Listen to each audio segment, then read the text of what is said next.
I think my experience being an officer really opened my eyes up to the amount of hurting people in our community, every community really.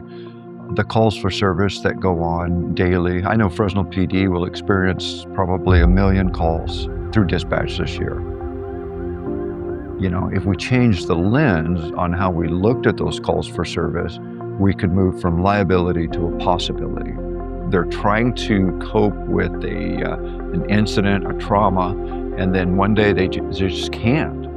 On average, it's recorded that I think it's 11 years before that person will seek medical attention. So you have an 11-year gap where this person is exposed, moves into fears, anxiety, depression. Those could have been reported to a mental health facility for quick connection, and we can forgo that whole 11 years of hurt and despair.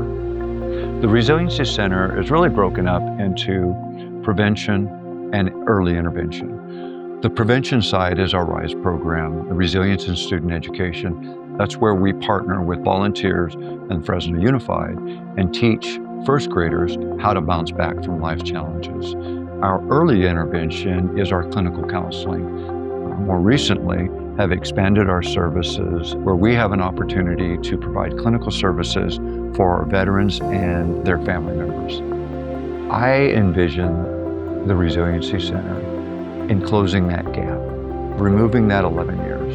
We will never be able to stop life's challenges, but we can get better and quicker to identify and treat those events so that trauma doesn't end up being a destiny. It just is a part of a story of healing and hope.